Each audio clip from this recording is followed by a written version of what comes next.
Hi, Hi. glad. Okay, so I'm sorry. Close live or are we already like live? We are live. Wow. So Tanvi is joining in right now. And okay, so by the time Tanvi joins in, so evening people, I hope you're all sitting with your loved ones right now and looking at the intersection of sunsets and stars shining in the sky. So this is Ayushi. My pronouns are she and her, and I'm the PR and outreach manager at Officialhumansofqueer. So, our foundation, as you are already aware, aims at making the stories and voices of LGBTQIA people heard in every corner of the world. Today, I'll be hosting this live in collaboration with safeaccess under their project of community well-being. safeaccess is basically a not-for-profit organization based in Delhi and a community-led initiative and a flagship project under Q Equal Foundation. They envision a world where LGBTQIA community can access quality healthcare without any fear of judgment and discrimination. Now, I would like to introduce our guests on board today, Anant, who is a trained peer support provider under the Community Wellbeing Project, and also Tanvi, who will be joining soon, who is a researcher and educator who have been a peer support provider in the Wellbeing Project since 2020. So now let's just wait for Tanvi to join in and we can have your introductions. Anant and Tanvi.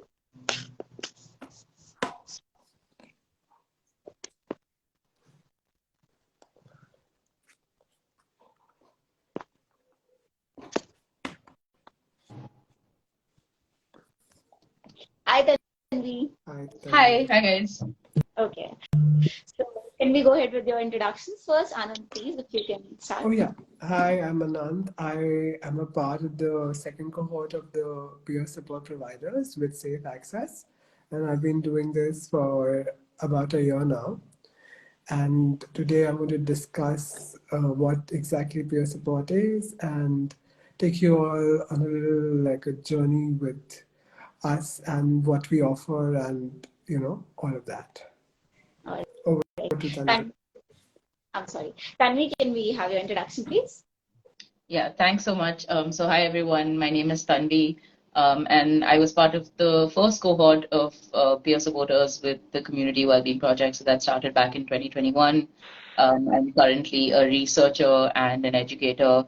And yeah, like Anand said, super excited to do this today and just explain a little bit more about what this project is, and help people access it. Yeah. So, Anand and Tanvi, hello and welcome to the live once again. Grateful having you on board. So, we have basically crowdsourced some questions that our audience had regarding peer support and about the project that you're working on. So, just to begin with and set the base of this whole live session, could you like begin with explaining as to what this peer support and this community well-being project exactly means? Tanvi, would you like to You take? want me to? Yeah. Yeah, sure, for sure. All right, cool. So I think the idea of peer support basically comes from the idea that lived experience is knowledge, and lived experience can kind of be used to support others who are going through similar things. So the idea of the community well-being project really is to train people from the queer and trans community in India to be able to provide emotional support services to other queer and trans folks in India. And it's not meant to be a substitution for more professional healthcare services, but it's just kind of another way in which we can also strengthen our community resources, and strengthen community systems of care, and just really enable the community to be interdependent and take care of itself. Yeah. Anant, would you like to add anything that I missed out?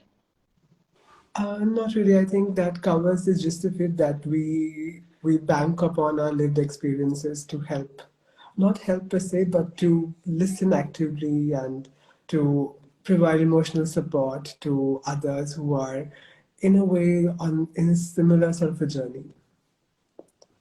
Yeah, I kind of agree to that because I think listening is the key to all of this and providing emotional support because sometimes people just don't want you to give them advices or solutions to their problem. They just want somebody who can sit down and listen to what is going on with them. So yeah, okay, going ahead with the questions that our audiences have with you. Just just to add to that, like when we are trained, we are like diligently trained to not offer solutions or advices. Like that's not part of what we do. We just actively listen, and that's mostly what we do in a way. Like emotional support is not goal oriented, solution oriented, or advice oriented when you are here. It's just, it is a safe space where we actively listen to what you have to share with us, with you being the focus of the care. Right. Okay. So if our audience, I would just like to put it out. If our audience which is look like seeing the live right now, and they have any question regarding this project or the whole community well-being thing, then you can drop in the questions in the comment section, and we'll take them forward. So going ahead with the already crowdsourced question, how important is mental health for the queer and trans community according to you? Yeah, maybe I can start with a little bit, and Anant, like you can feel free to jump in whenever. But I think one of the main things really when we think about mental health is to not think of mental health in isolation, to kind of like just the circumstances and environment in which you live. And I think one of the things specifically for queer and trans folks is really looking at external factors that really affect mental health in these communities, right? So looking at things like very often, or not very often, but it is more likely that queer and trans folks might be estranged from their biological families, right? They may not be on good terms with them. They might be estranged from the friends that they had growing up. There might be issues with accessing employment, with accessing healthcare, with accessing just kind of supportive spaces. And I think all of these things obviously have an impact on anyone's mental health. So I think it's very important to think about the ways in which the queer and trans community is kind of more vulnerable sometimes, as our other marginalized groups are more vulnerable to kind of more adverse situations and the ways in which that impacts mental health. So I think in that sense, it's incredibly important to really think about the problem of mental health, or rather the lack of access to mental health care, and queer affirmative mental health care as well, like in the queer and trans community. Yeah. Just, I would just like to add that when it comes to queer folks, there is not just a difficulty in access, there's also, in a lot of cases, active discrimination against queer folks. There's also a lot of bullying in all kinds of environments. It could be in workplace, it could be in college, or wherever you are. And so community support is invaluable because you are coming to people who most probably have had similar experiences, and which you generally cannot find even if you go to a cishet mental health care provider. So in that way, I mean, it is more likely that queer people would have a more sort of a difficult time figuring out access to mental health, and that's where we step in, I feel. Yeah, because the continuous exclusion and discrimination, as like Tanvi just said, from the people they have grown up with, from their family, which is said to be the first shoulder you can cry on, can impact you in a very long-term way and in a very deep way, emotionally as well. So I think, yeah, they do need a peer support group, and they have that need for mental support more than the people who belong from a privileged community. So going ahead, what are the challenges in accessing mental health services for the queer and trans community? Because we all know that they face some challenges regarding the therapists as well. Like sometimes even they have biases and discriminations in their heads and stuff like that. So if you can elaborate regarding I'd like to take this, and then we can join in. So I think that until very recently, even like medical curriculums would sort of discriminate against queer folks in how they would look at us and how they would word what is the kind of language that is used to describe uh, relationship between like homosexual relationships. What is a relationship, what is the definition, and what are the challenges when it comes to describing trans bodies and all of that. So I think there's this inbuilt phobia against queer folks when it comes to accessing healthcare and mental health in particular, because that in itself is like a problem, quote unquote, problematic word for a lot of people. So access is difficult, and then comes the monetary challenge because I mean, there are various kinds of marginalization. You are marginalized because you're queer, and you're marginalized because you don't have access to money, which is also linked in a lot of cases to being queer. So, these are the primary challenges: access, and then you also need somebody who's queer affirmative. So it's on multiple levels. And there are not a lot of people who are queer affirmative. So I have so many friends who have had a terrible experience when they have seen a mental health care provider who's a cishet person who does not know or has not made the effort to work with the queer community. Tanvi, if you would like to add to that. Yeah, I feel like Anant covered it really, really well. Yeah, I just like to pick up on that last point because I think that that's something that's quite important and maybe doesn't get recognized enough is sometimes, a lot of queer and trans folks might end up going to a mental health professional who actually just kind of doesn't affirm them or maybe does more harm than good, right? And pathologizes them or tells them that there's something wrong with them.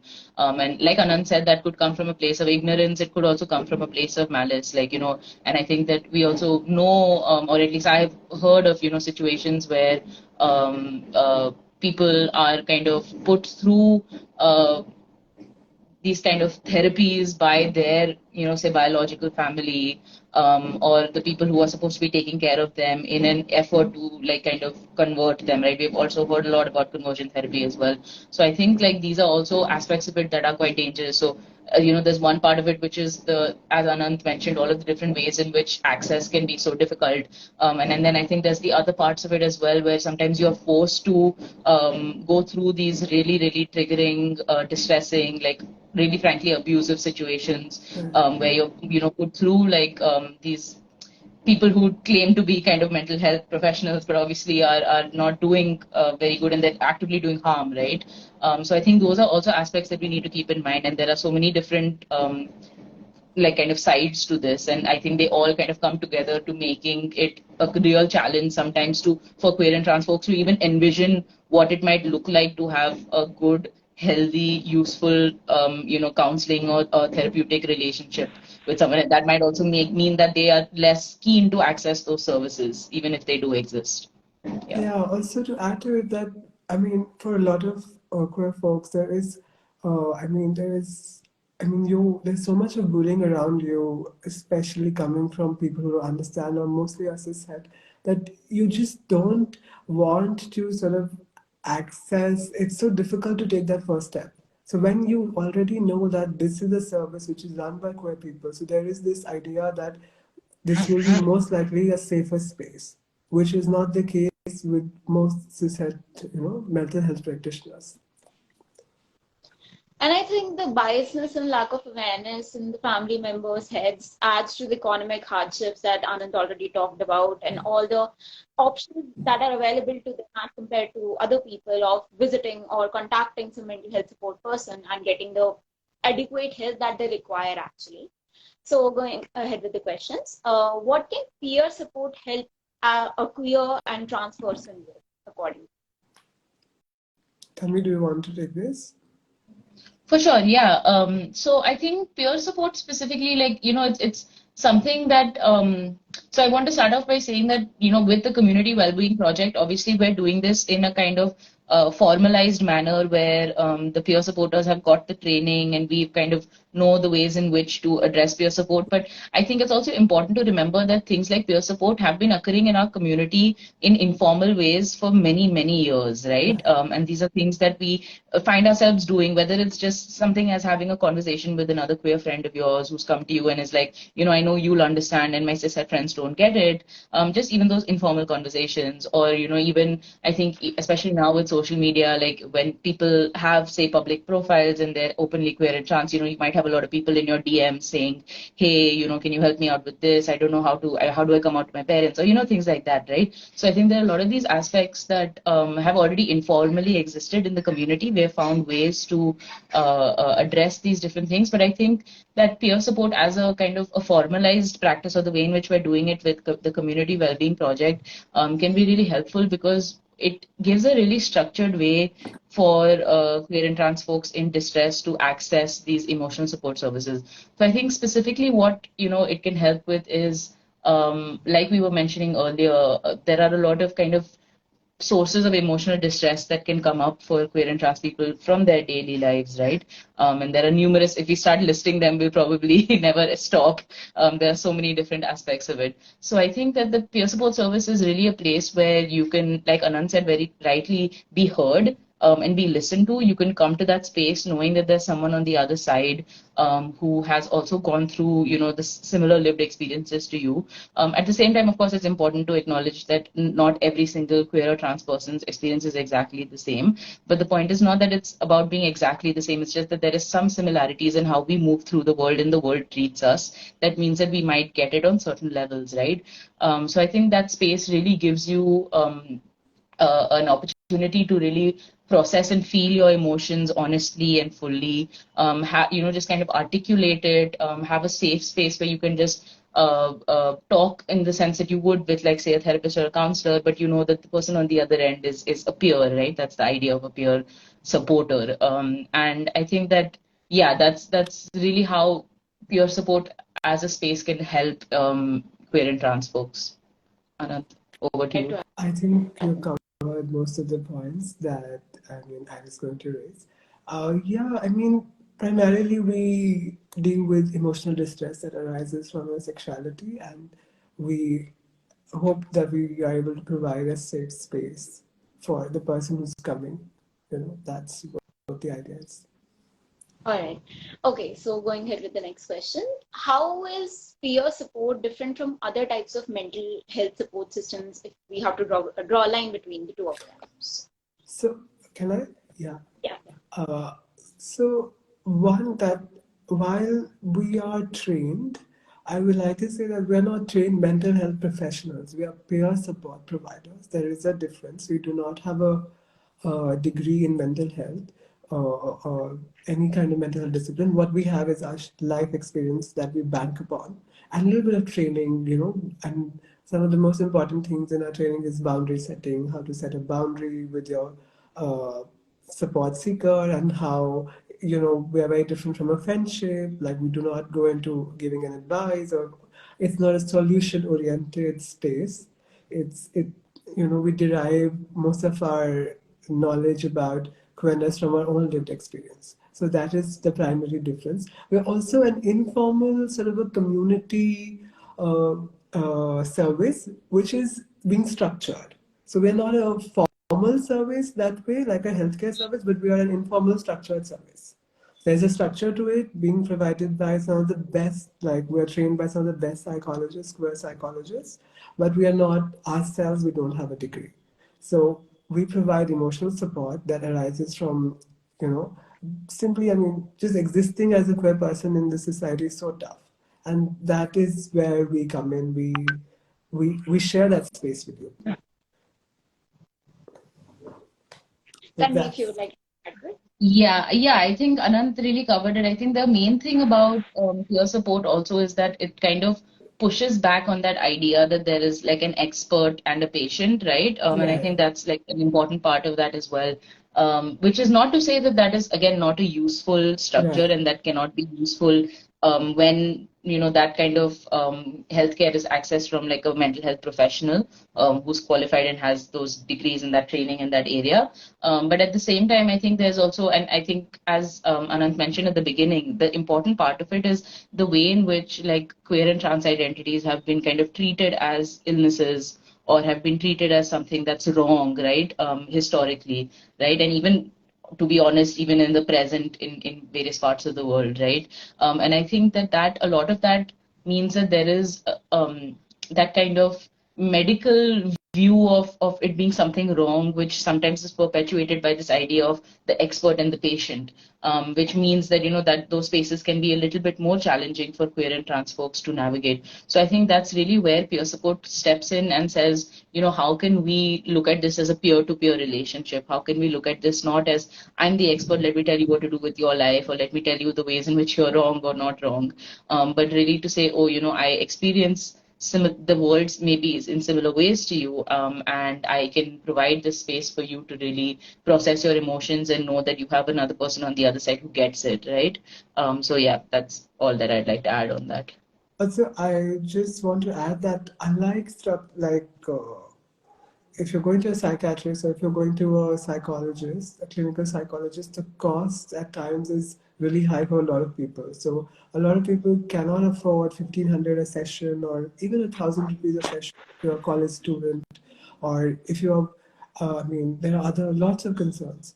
So this service is absolutely free. We are all volunteers. We give our time. So in that way, also we are different. That we provide you a safe space, which by volunteering our time with safe access. And I think adding to what Tanvi said in the previous question, that sometimes experiences don't have to align completely or they don't have to, overlap in any way. They just have to be similar in some kind. And I think people are more comfortable in sharing what they went through in those situations as compared to they are to talk to a third person or a person who is out of the context of their life, who cannot get what they're going through exactly. So that is where the well-being project can come in and help them. Okay, so going ahead, what can peer support not help a trans person or a person belonging from the community with? Like, what are the boundaries to the peer support that you're providing it? Uh, I can begin and then we can join. So essentially, there has to be a couple of very important distinctions that we draw in the very beginning, that we are not trained mental health professionals. That's number one. We can only deal with a very specific distress that arises from sexuality. So that's number two. And the third is that we are not. This is not a friendship of any sort. That we are not available 24/7. So there is a strong boundary setting. The fourth is that we will not be able to provide any sort of solution to any of your problems, and this will only be confined to providing emotional support. We are not in a position to provide you other kinds of support, which are also very required by queer community. For instance, people at times when they come out or are forced to come out, families go. I mean, the reaction can be it can be horrible. People sometimes need to escape, or sometimes need to go out, find a safe space. We are not in a position to provide you that, but we can provide you a safe emotional space. So that is a limitation of the service, and of course that we're not trained mental health professionals, so we cannot diagnose anything. That one should be. We are very clear about that. Yeah, Tanvi, if you would I like to think add to it. yeah. No, I think Anand covered like a lot of it. I think it's very important. These are one of those things where it's hard because obviously there's so little resource, or there are so few resources in the community that very often when we get access to one resource, it's like, we want to pin everything on it and we want it to kind of become the way in which we solve or answer all of our issues. And I think it's important to acknowledge that a lot of that comes from the fact that, again, we have so few resources as a community, right? And I think that's the danger there, where sometimes, a support seeker might confuse a peer support service with, oh, this is a friendship, this is someone that I'm friends with. But I think it's also very important for the people who are coming to the service to realize that there is an imbalance in the power dynamic. We are sitting in front of you as a peer supporter, where there we're giving you space, and you are telling us about your lives, but you don't very often they know very little about us beyond, like, say, just our common experiences, and that means that there is a power imbalance there. So ultimately it's also ethically not right for us to be becoming friends with the people who are coming to us for support, because it means that we do have more power over them than they realize sometimes, and that's not right, I think. So I think it's important to understand the boundaries of what that space is for. Like Anand said, it's really an emotional support service that's there. And I think that it's also important to, like, kind of set those boundaries very clearly in the conversation and understand, okay, these are things you can help me with, these are things that you can't help me with. And like Anand said, we're not available 24/7, even though sometimes it becomes one of those situations where people are like, oh, I just want to reach out to someone at any time, right? But it's important to remember that that is not healthy even for the support seeker, because ultimately what we want is not for someone to become kind of codependent on us or completely Right. dependent on us. Exactly. It's really Exactly. about providing them with the skills and the tools to be able to address the distresses and stressors in their life on their own. So, rather than it being like, oh, they're dependent on us for everything, but it's more like kind of, okay, how can we make you kind of self-sustainable or able to kind of take on even future distresses that may come in your life through this kind of conversation and the space, and help you kind of discover your own strength as well. So I think that's super important. Anant, I think you have some fans in the comments. Yeah, I just looked at that comment and I was about to talk about it. Okay, you can go follow Anand. Uh, Okay. I think we've broadly covered everything about what we cannot do and what we can do at this point. Yeah, so mostly I think we've covered that. Okay. So going ahead, if like somebody is having their peer support session, so what would their first session look like? Do you want to address this? Sure, yeah. So I think obviously like first sessions also kind of look a little bit different depending on who your peer supporter is. So I think one of the main things that is also important, because I think, okay, so this is one of the good things as well with the service is that especially now having had two cohorts, there's a large number of peer supporters to choose from. And it's really in the hands of the support seeker to choose who they want to speak to, right? But I think also then what that means is that every peer supporter might have a little bit of a different way of doing things. So, for example, some peer supporters might want to or be able to offer support over video calls. Maybe some say, oh, I only do audio calls. There are some also who say, oh, I do chat and I do emails as well, right? So that's, kind of different ways. Or maybe they want to do it in person if it's someone who lives in the same area as them.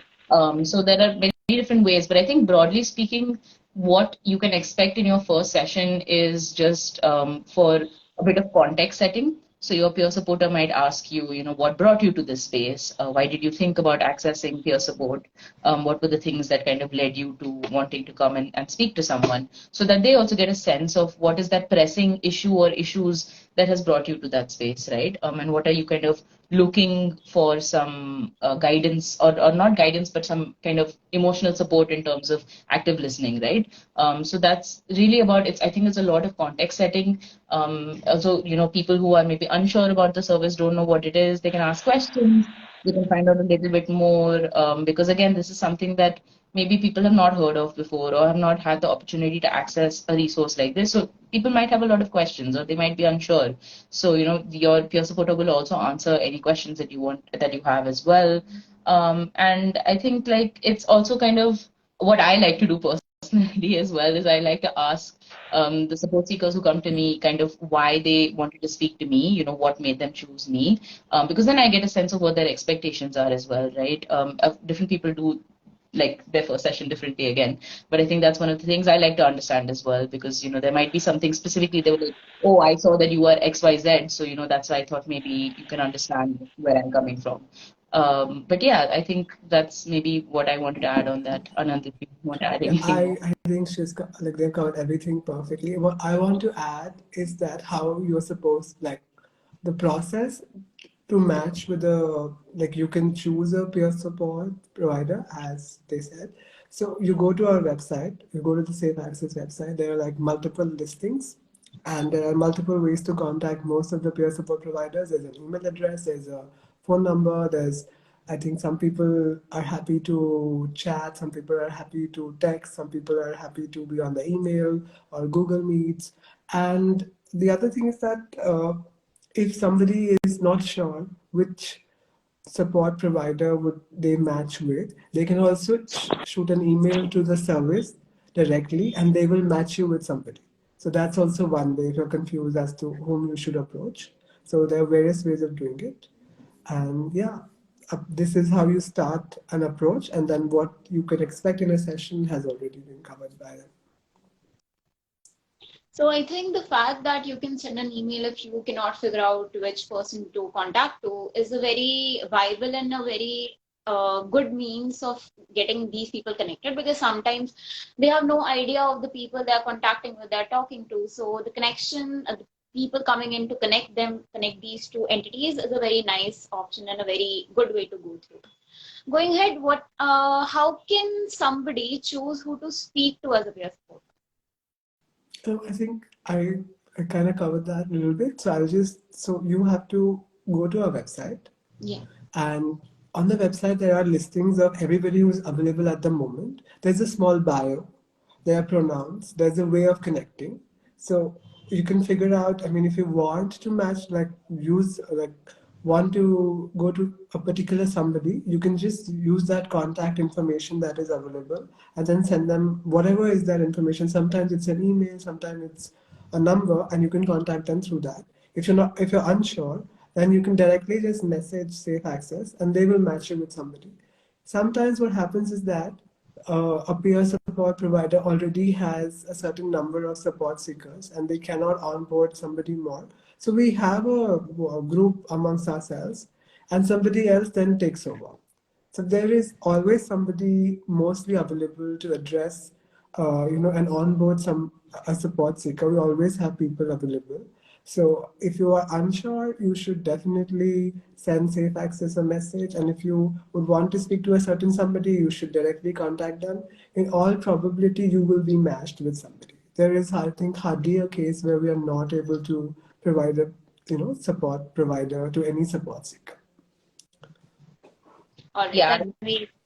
Yeah. So one thing I also just want to add on that, and of course, you know what, I think an important aspect of it also is thinking about language when you decide who you want to speak to. Right.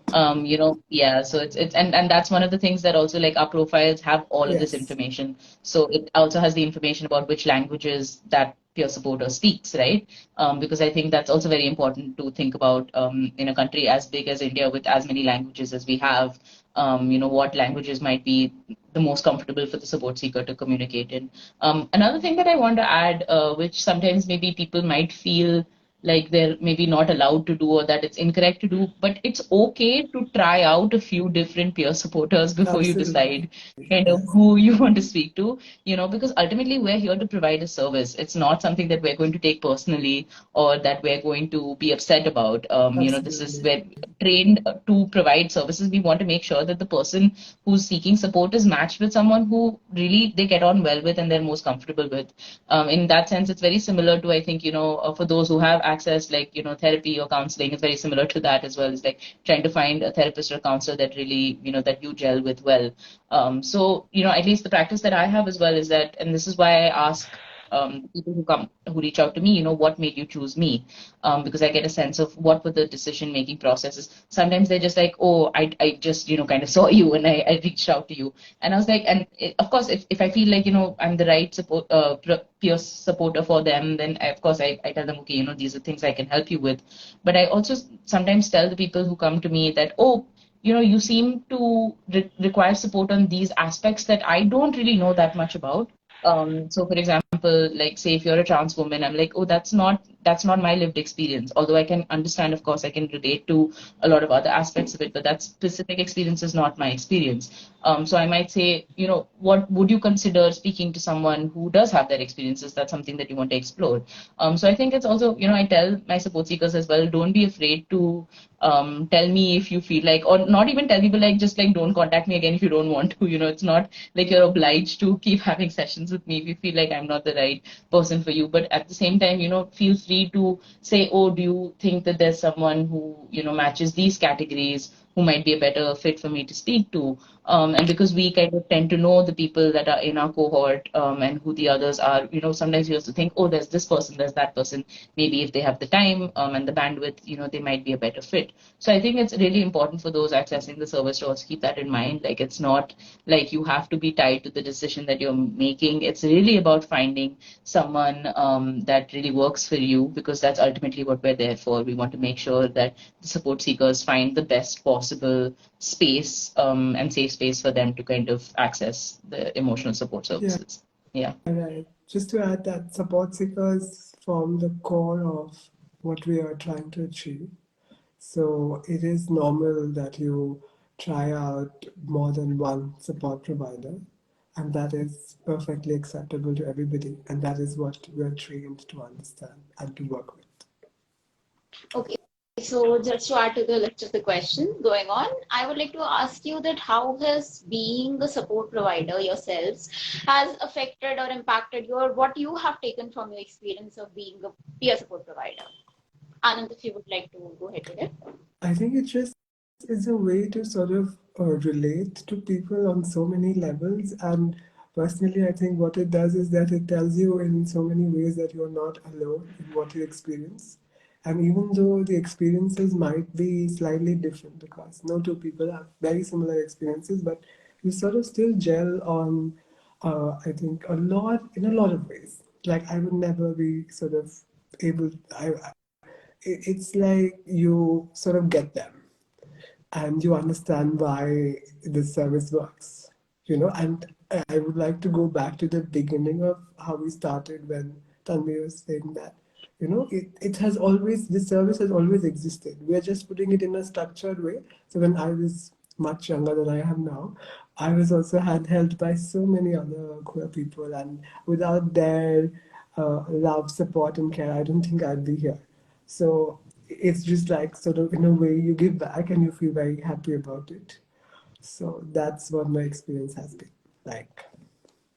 Tanvi, Yeah, we would love to hear. absolutely. I think that's so true. Like, like kind of reflecting on the queer community that has just kind of helped me be here today and helped me exist in the way that I am today. It's I like Anant said, I don't think I would be here without them, and that has happened in those informal ways, right? And I think that very similarly for me, it was kind of a case of I have benefited from thankfully having a strong community support system. By luck or by chance or whatever, I've, been able to kind of have these people around me.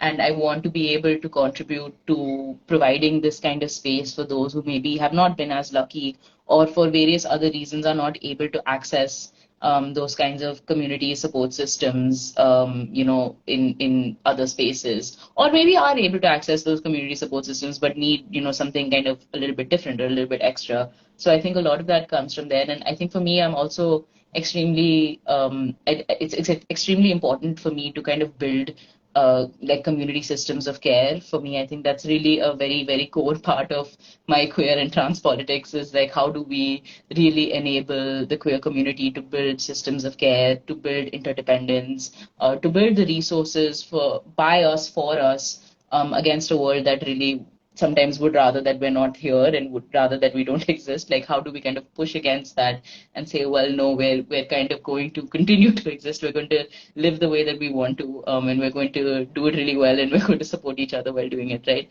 So I think a lot of it comes from that as well. And I think one more thing that I'd also like to add on this point is I think doing peer support has also helped me realize how worthy I am of care. Because I agree with it's that. very, yeah, it's very hard to kind of tell someone that, they are worthy of care and they're worthy and they're important and et cetera, without believing it yourself, right? Because otherwise it kind of rings very hollow. And you have someone on the other end who's, talking to you and kind of, sharing with you and maybe is having a lot of other issues in terms of also self-esteem or like thinking of themselves as a good, valuable human being. And you're like, no, like, you are like you don't have to do anything to be worthy of care, you just are worthy of care, right? And you say that and you completely believe it when you speak to the other person, and then it's kind of, for me, it's always a step back where I'm like, I should believe this about myself as well, right? Because it's very hard. Sometimes we have this negative self-talk that, again, like the support seekers, we also sometimes are like, oh no, I am not worthy of care. So I think a lot of doing peer support has also been a process of rediscovering the ways in which I also can kind of support myself, or the ways in which, like, I'm also worthy of care. So I think that's also been a journey for me in doing while doing this project. Also, I'd like to add that for a lot of people like who grew up when internet was not this pervasive and everywhere, this queer world looked very different. So I mean, for some of us who are in metros, finding places of which are safe for us is easier, but a large part of India is still extremely like not inclusive and not like a safe space for queer people.